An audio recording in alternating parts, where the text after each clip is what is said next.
প্রথম দেখা এক অচেনা শহরে। তানহা তার নতুন চাকরির প্রথম দিনে কলকাতা বিমানবন্দরে নামল। রুদ্র এক সফল স্থপতি, সেদিনই একটি জরুরি প্রজেক্ট শেষ করে মুম্বাই ফিরছিল। ভিড়ের মধ্যে তানহার হাত থেকে তার ফাইল ভর্তি ব্যাগটি পড়ে যায়। রুদ্র দ্রুত সেটি তুলে দেয়।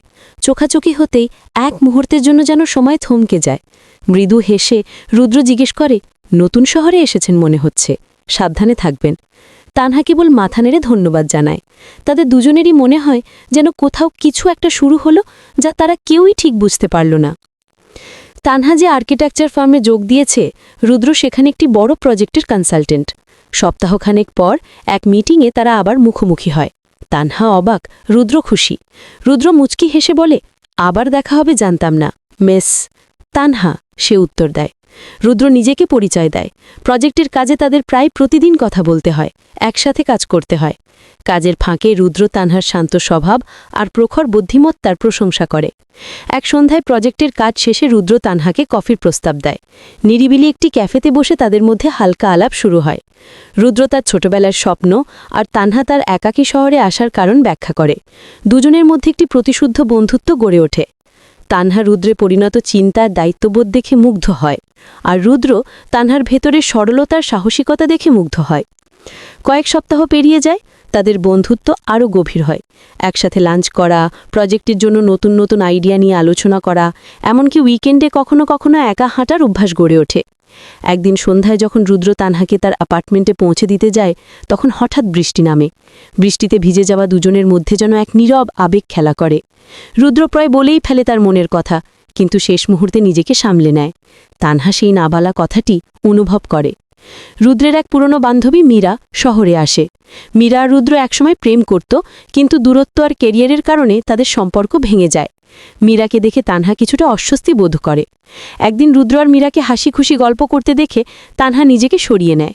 রুদ্র বারবার তার সাথে কথা বলার চেষ্টা করলেও তানহা তাকে এড়িয়ে যায়, ভয় যে এই নতুন অনুভূতি হয়তো একটি ভুল। রুদ্র আঘাত পায়, কিন্তু তানহার নীরবতার কারণ বুঝতে পারে না। রুদ্র তানহার এই দূরত্ব সহ্য করতে পারছিল না। সে সরাসরি তানহার সাথে দেখা করে। তানহা তার ভুল বোঝাবুঝির কথা স্বীকার করে, মীরাকে নিয়ে তার সন্দেহের কথা জানায়। রুদ্র হাসে। মীরা তার ভালো বন্ধু ছাড়ার কিছুই না। রুদ্র জানায় তানহার এই ঈর্ষা তার মনে আনন্দ দিয়েছে, কারণ এর অর্থ হলো তানহার কাছে রুদ্রের গুরুত্ব আছে। এই প্রথম তারা একে অপরের প্রতি তাদের গভীর অনুভূতি খোলাখুলি স্বীকার করে। ভুল বোঝাবুঝি মিটে যাবার পর তাদের সম্পর্ক নতুন মোড় নয়। তারা এখন কেবল বন্ধু নয়, বরং ভালোবাসার বন্ধনে আবদ্ধ। রুদ্র তানহাকে নিয়ে শহরের বিভিন্ন ঐতিহাসিক স্থানে ঘুরতে যায়, নদীর ধারে হেঁটে চলে, হাতে হাত রেখে ভবিষ্যতের স্বপ্ন দেখে। তাদের প্রতিটি দিন যেন একে অপরের উপস্থিতি আর মিষ্টি খুনসুতিতে ভরে ওঠে। তানহা অনুভব করে রুদ্রের পাশে সে সুরক্ষিত ও সম্পূর্ণ।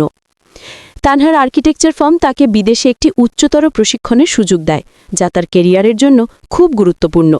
এই সুযোগে তানহা একদিকে যেমন আনন্দিত, তেমনি রুদ্রকে ছেড়ে যাওয়ার চিন্তায় বিষণ্ণ।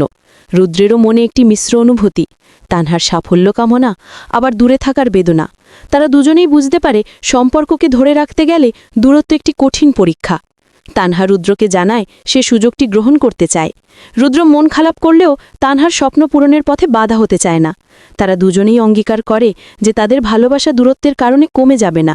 তারা ভিডিও কল, মেসেজ আর পুরনো স্মৃতি নিয়ে বাঁচবে। বিদায়ের মুহূর্তে রুদ্র তানহাকে শক্ত করে জড়িয়ে ধরে বলে, সময় যতই দূরে রাখুক, মনে রেখো তুমি আমার। 1 বছর কেটে যায়। তানহা তার প্রশিক্ষণ শেষ করে দেশে ফেরে।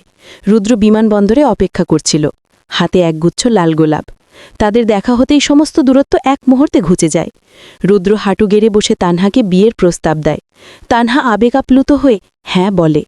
তারা দুজনেই একসাথে হাতে হাত রেখে নতুন করে তাদের জীবন শুরু করে। তাদের ভালোবাসার গল্প অচেনা পথের বাঁকে অবশেষে পূর্ণতা পায়।